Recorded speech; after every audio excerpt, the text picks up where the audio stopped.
નમસ્કાર વિદ્યાર્થી મિત્રો, હવે આજે આપણે પ્રકરણ નંબર 4 કેમિકલ કાઇનેટિકમાં આગળ વધીને મુદ્દા નંબર 4.2 બરાબર, જેમાં છે રાસાયણિક પ્રક્રિયાના વેગ ઉપર અસર કરતા પરિબળો. તો રાસાયણિક પ્રક્રિયાના વેગ ઉપર અસર કરતા પરિબળો કયા કયા છે?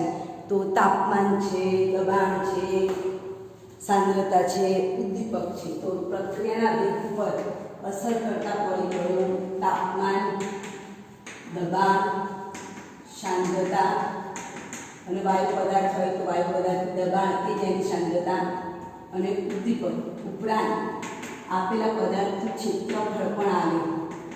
જેમ કે તમે લોખંડનો ટુકડો લો તો એ રાસાયણિક પ્રક્રિયા કરવામાં બહુ વાર કરી, પણ લોખંડનો ભૂકો લો રાસાયણિક પ્રક્રિયા કરવા તો લોખંડનો ભૂકો છે એટલે ભૂકો કરવાથી એનું ક્ષેત્રફળ વધી જાય, અને ક્ષેત્રફળ વધે તો રાસાયણિક પ્રક્રિયાનો વેગ ઝડપી થાય. તમે ચોક છે, ચોકને પાણીમાં ડુબાડતા અને પલળતા વાર લાગે, પણ ચોકના ભૂકાને નાખો તો ઝડપથી એ પલળી જાય. કહેવાનો મતલબ કે આપેલા પદાર્થના ઘન સ્વરૂપ કરતાં એનું પાવડર સ્વરૂપ વધારે ઝડપી રાસાયણિક પ્રક્રિયા કરે છે. તો રાસાયણિક પ્રક્રિયાના વેગ ઉપર અસર કરતું એક પરિબળ ક્ષેત્રફળ પણ છે.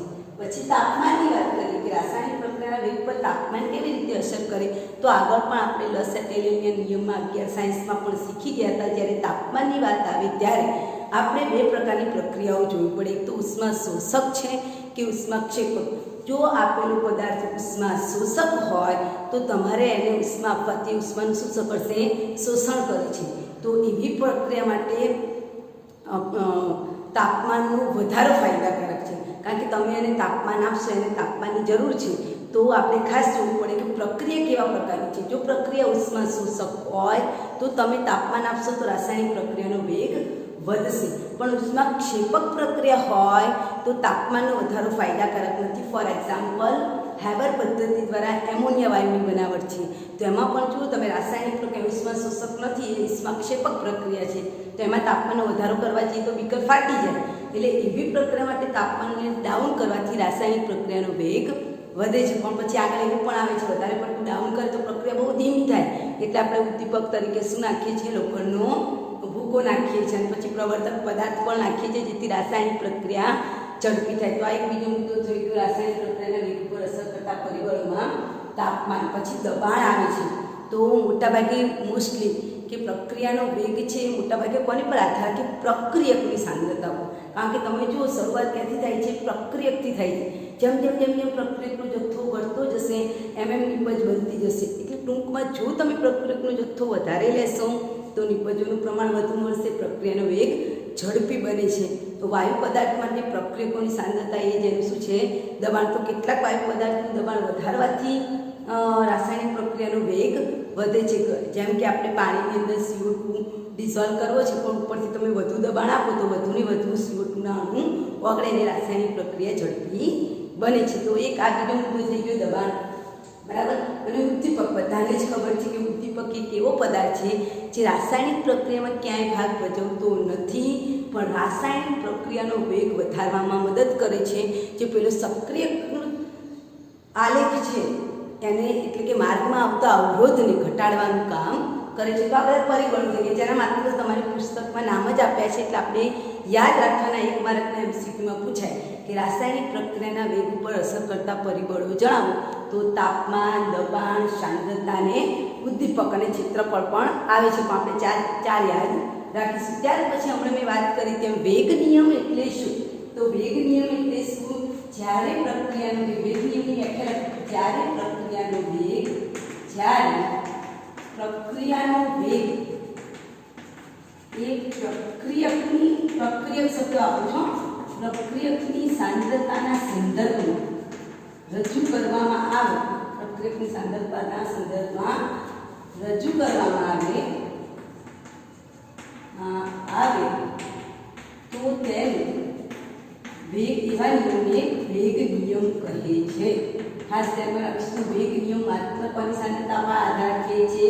પ્રક્રિયકોની સાંદ્રતા ઉપર આધાર રાખે છે. વેગ નિયમ એટલે જે નિયમ પ્રક્રિયકોના સાંદ્રતાના, જેને આપણે પ્રક્રિયકોની સાંદ્રતામાં પ્રક્રિયાનો વેગ એ પ્રક્રિયકની સાંદ્રતા પર આધાર રાખે તેને આપણે શું કહીશું? વેગ નિયમ કહીએ છીએ. ટૂંકમાં પ્રક્રિયાનો વેગ વધે જ્યારે પ્રક્રિયકની સાંદ્રતા ઘટે છે, તમે જોજો પ્રક્રિયકની સાંદ્રતા ઘટે છે તો પ્રક્રિયાનો વેગ પણ ઘટે છે.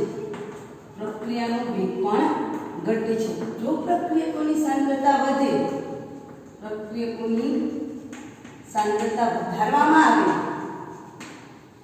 વધારીએ તો પ્રક્રિયાનો વેગ પણ વધે છે. એનો મતલબ સીધો સંબંધ છે કોનો? પ્રક્રિયાના વેગનો પ્રક્રિયકની સાંદ્રતા સાથે. તો તમે જો પ્રક્રિયકની સાંદ્રતા વધે છે તો રાસાયણિક પ્રક્રિયાનો વેગ પણ વધે છે. પ્રક્રિયકોની સાંદ્રતા ઘટી જાય છે તો રાસાયણિક પ્રક્રિયાનો વેગ ઘટે છે. ધેટ મીન્સ કે પ્રક્રિયાનો વેગ ચલે છે. પ્રક્રિયાનો વેગ જે છે એ કોના સમપ્રમાણમાં છે? પ્રક્રિયાનો વેગ એ પ્રક્રિયકની સાંદ્રતા, પ્રક્રિયકની સાંદ્રતાના સમપ્રમાણમાં છે. એટલે કે પ્રક્રિયાનો વેગ ચલે છે પ્રક્રિયકની સાંદ્રતા. ઓકે, એનો મતલબ કે પ્રક્રિયાનો વેગ એ કોની પર આધાર રાખે છે? પ્રક્રિયકની સાંદ્રતા ઉપર. એના માટે આપણે એક નિયમ જોઈએ, એના પરથી આપણે સૂત્ર તારીશું, વિકલનીય વેગ. હવે આપણે વિકલનીય વેગ સમીકરણ મેળવ્યું છે. વિકલનીય વેગ સમીકરણ મેળવ્યું છે. તો વિકલનીય વેગ સમીકરણ મેળવવા માટે મેં હમણાં જેમ અહીંયા કીધું તેમ પ્રક્રિયાનો વેગ એ માત્ર ને માત્ર કોની પર આધાર રાખશે? પ્રક્રિયકની સાંદ્રતા ઉપર. એટલે અહીંયા આપણે એક ઉદાહરણ લઈએ. દાખલા તરીકે પ્રક્રિયકો છે A વત્તા B, એમાંથી નિપજ બને છે C વત્તા D. એ જે પ્રક્રિયક છે એનું સહગુણક એ છે જેને તત્વ એકરૂપીય ગુણક કહેવાય.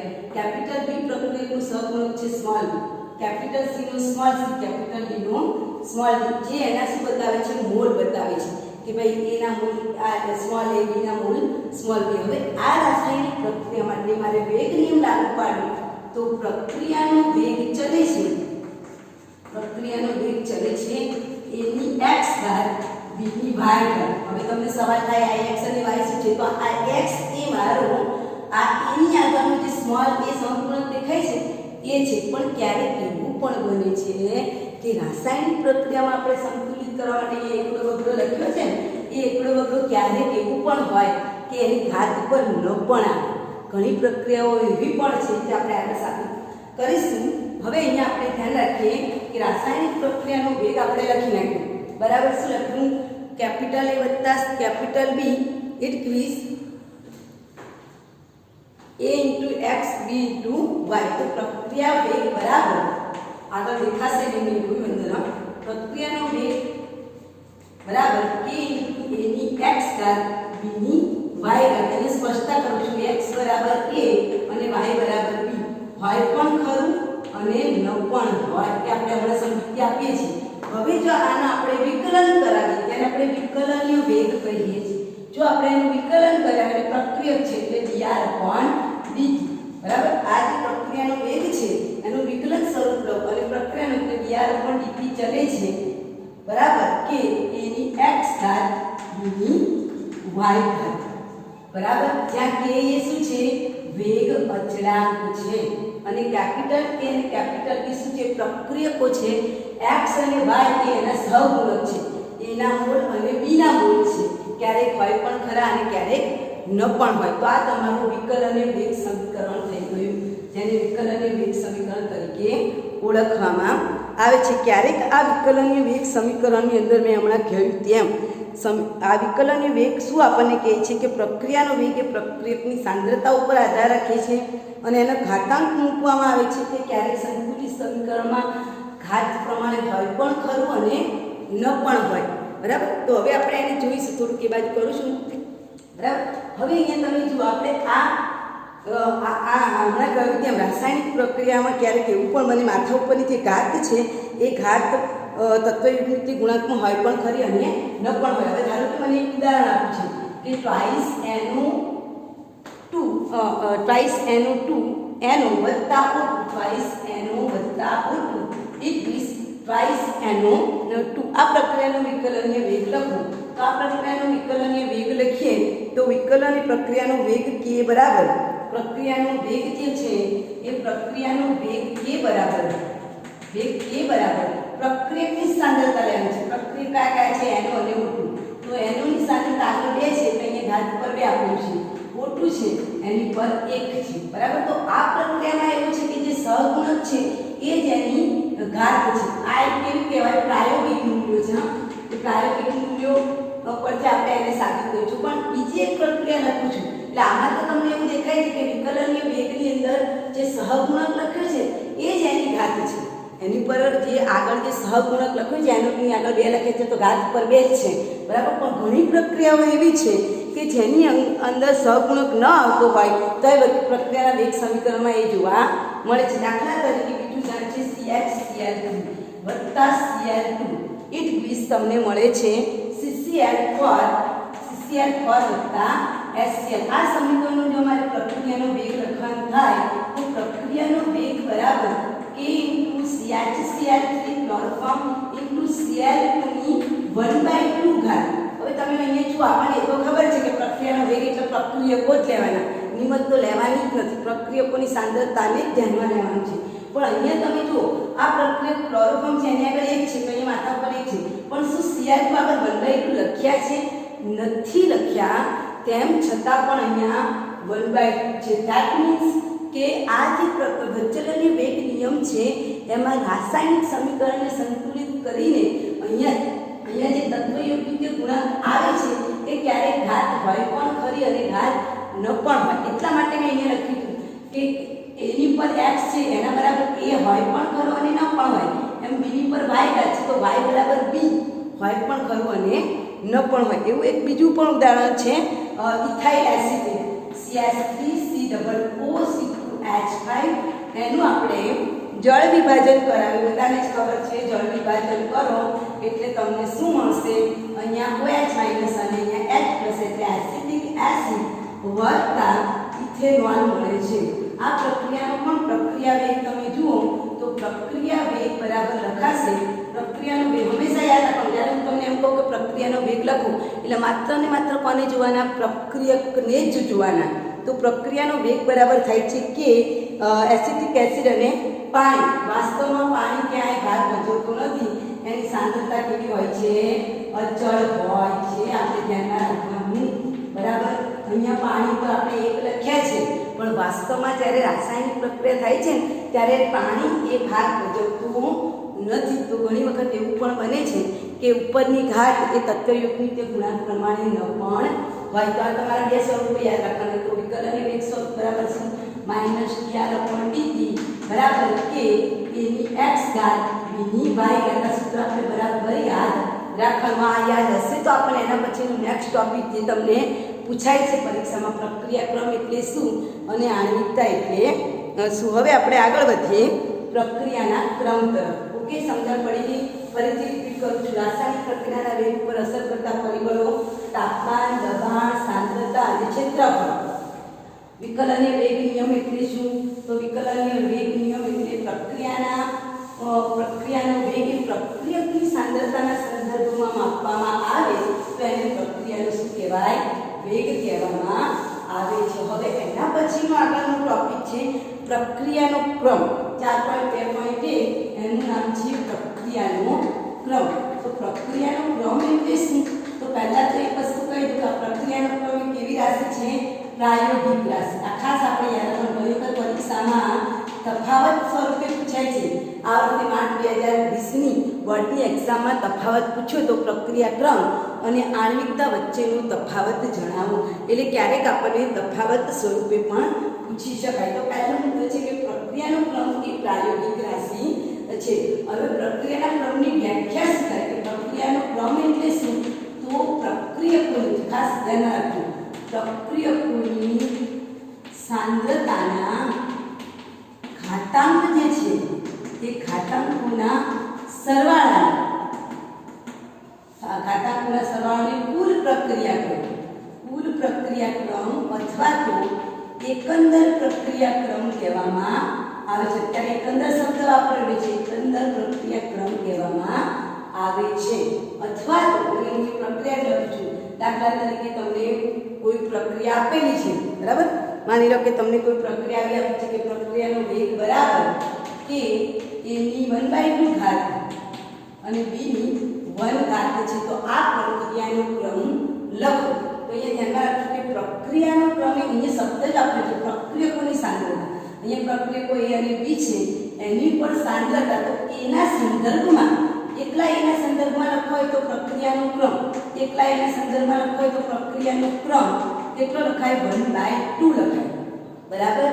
અને બીના સંદર્ભમાં પ્રક્રિયાનો ક્રમ લખવો હોય તો બીના સંદર્ભમાં પ્રક્રિયાનો ક્રમ લખાય 1. તો તમને પરીક્ષામાં પૂછાય કે કુલ પ્રક્રિયા ક્રમ લખો અથવા તો એકંદર પ્રક્રિયા, તો બંનેને શું કરવાનું? સરળ. એ પ્રશ્ન પૂછ્યો કે કુલ પ્રક્રિયા ક્રમ લખો, ઉપરોક્ત પ્રક્રિયાનો કુલ પ્રક્રિયા ક્રમ અથવા તો એકંદર પ્રક્રિયા ક્રમ લખો તો 1/2 ઘાતોનો સરવાળો કરો, 1/2 વત્તા 1 એટલે અહીં શું થશે? 1 વત્તા 2 છેદમાં 2 3/2 ને અડધા કરતો 1/5. એટલે અહીં તમે જો અપૂર્ણાંક સંખ્યા આવી તો ધેટ ઇઝ બીજો પોઈન્ટ કે પ્રક્રિયાનો ક્રમ શૂન્ય પણ હોઈ શકે, પૂર્ણાંક સંખ્યા પણ હોઈ શકે અને અપૂર્ણાંક સંખ્યા પણ હોઈ શકે. તો પ્રક્રિયા ક્રમનો બીજો મુદ્દો કે પ્રક્રિયા ક્રમ પૂર્ણાંક સંખ્યા પણ આવે, શૂન્ય પણ હોઈ શકે અને અપૂર્ણાંક સંખ્યા પણ હોઈ શકે. તફાવતનો બીજો મુદ્દો, પહેલો મુદ્દો શું આવશે કે પ્રક્રિયા ક્રમ એક પ્રાયોગિક રાશિ છે. નંબર 2 પ્રક્રિયા ક્રમની વ્યાખ્યા કે પ્રક્રિયકોની સાંદ્રતાના ઘાતાંકના સરવાળાને પ્રક્રિયાનો કુલ ક્રમ કહેવામાં આવે છે. ધારો કે તમારી સામે A અને B બે પ્રક્રિયકો આપેલા છે તો એના માથા પરની ઘાત છે એ એના સંદર્ભમાં જ પ્રક્રિયાનો ક્રમ કહેવાય, બીના માથા ઉપરની ઘાત એ બીના સંદર્ભમાં જ પ્રક્રિયાનો ક્રમ કહેવાય. પણ કુલ પ્રક્રિયા ક્રમ પરીક્ષામાં પૂછાય છે એટલે બંનેની ઘાતોનું શું કરવાનું? સરવાળો. જેને જોતા આપણને અહીંયા કઈ સંખ્યા મળી? અપૂર્ણાંક. ધેટ મીન્સ કે એ અપૂર્ણાંક પણ હોઈ શકે, ક્યારેક પૂર્ણાંક સંખ્યા પણ હોઈ શકે અને ક્યારેક શૂન્ય પણ હોય છે, બરાબર. નંબર 2 કે આ જે પ્રારંભિક પ્રક્રિયાઓ છે, આ જે પ્રક્રિયા ક્રમ છે એ પ્રારંભિક પ્રક્રિયા અને જટિલ પ્રક્રિયા બંનેને લાગુ પાડી શકાય છે. પ્રક્રિયાનો ક્રમ પ્રક્રિયાનો ક્રમ એ પ્રારંભિક પ્રક્રિયા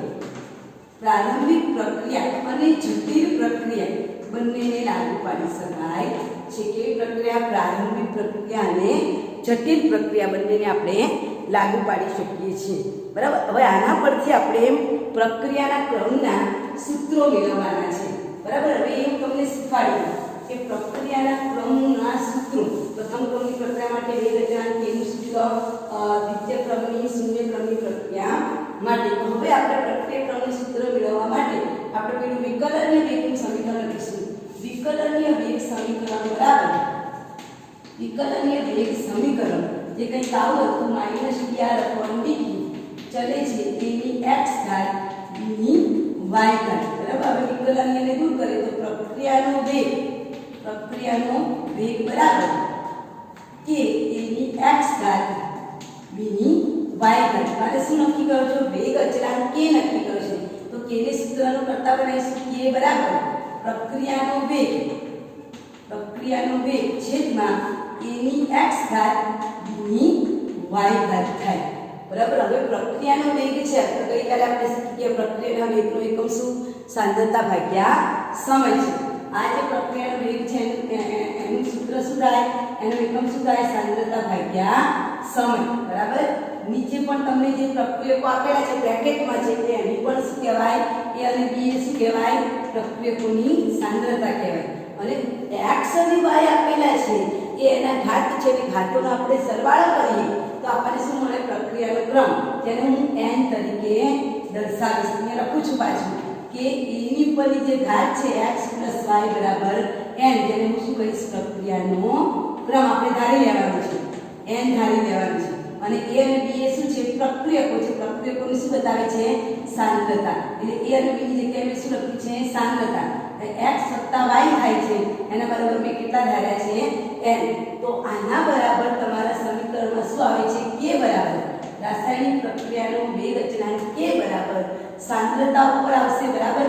પ્રક્રિયાનો વેગ k એટલે સાંદ્રતા ભાગ્યા સમય નીચે આવી. નીચે છે શું આવ્યું? સાંદ્રતાની n ઘાત આવી. ઓકે. હવે આ સાંદ્રતા જો ઉપર બી સાંદ્રતા નીચે બી સાંદ્રતા છે તો આધાર સરખો તો ઘાતાંકોની શું થશે? બાદબાકી કરીને ભાગાકારમાં છે. ધેટ મીન્સ આના બરાબર સૂત્ર શું થશે? કે k બરાબર સૂત્ર થશે સમયની -1 ઘાત અને સાંદ્રતાની 1 - n ઘાત. કેવી રીતે આવ્યું?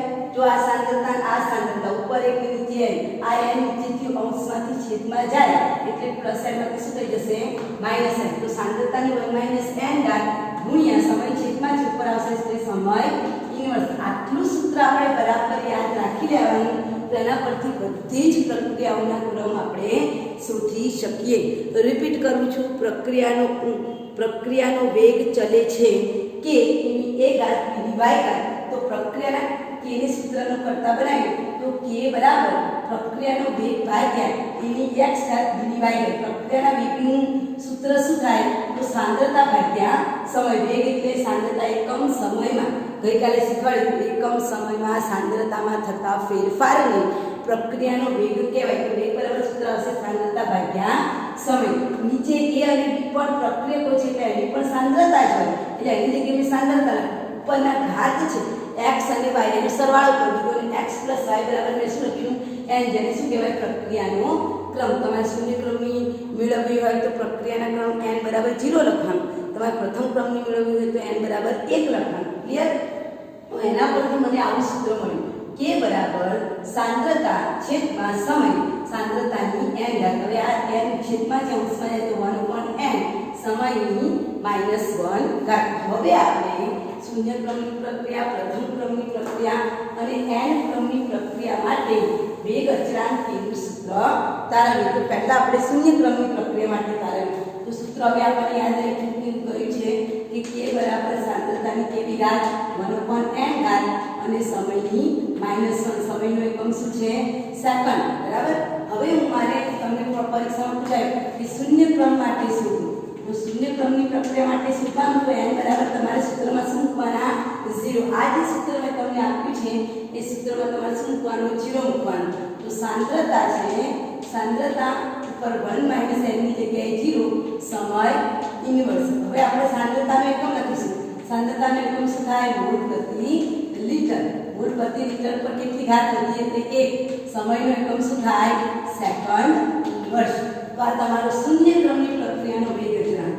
શૂન્ય ક્રમની પ્રક્રિયાના વેગ અચળાંક નું સૂત્ર આવે. જેને આપણે બીજી રીતે લખવું હોય તો આ લિટર છેદમાં છે બરાબર એને અંશમાં લાવતો લખાય mall into litre inverse into second inverse. આ બીજી રીતે પણ લખી શકાય. બરાબર. જો મોલના છેદમાં લિટર છે અને એની એક જ ઘાત છે તો મોલ છે લિટર એટલે લિટર અંશમાં આવે તો -1 થઈ જાય. તો આ એક બીજું સૂત્ર છે mall into litre inverse into second inverse.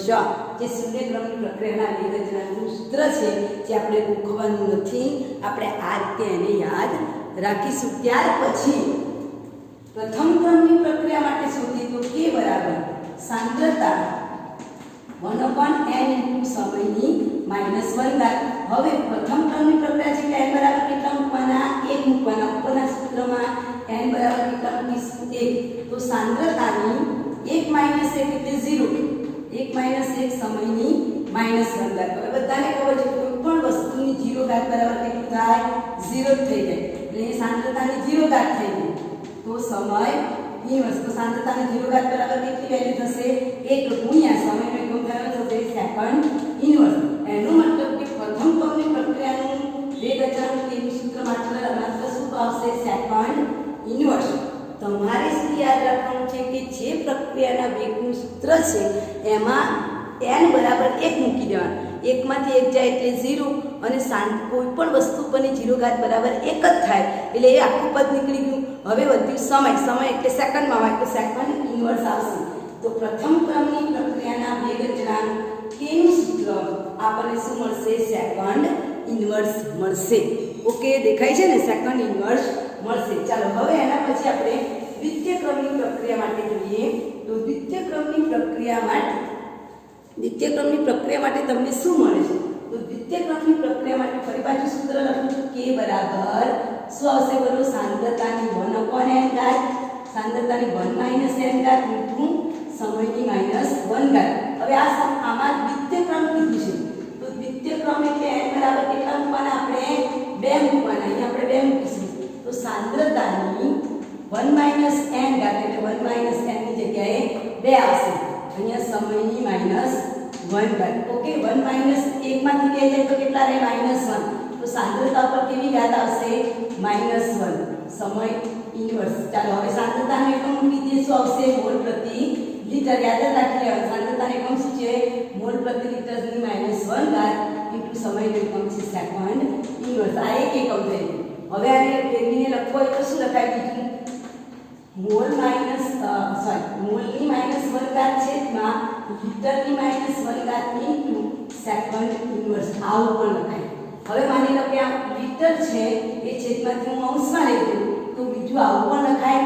મોલની -1 litre છેદમાંથી અંશમાં આવે તેને +1 ઇન્ટુ સેકન્ડ ઇન્વર્સ. એટલે ત્રણ રીતે આપણે દ્વિતીય ક્રમની વેગ અચળાંકનું સૂત્ર લખી શકીએ છીએ. તો ધ્યાનમાં રાખો, પ્રક્રિયાનો ક્રમ ગોખવાનો નથી. તમારે આ રીતે સૂત્રો તારવીને પ્રક્રિયાના ક્રમનું સૂત્ર યાદ રાખવાનું છે. ક્લિયર? સમજણ પડી ગઈ? હવે જે અગત્યનો ટોપિક છે આપણો કે પ્રક્રિયા ક્રમ અને આણ્વિકતા વચ્ચેનો તફાવત સમજાવો.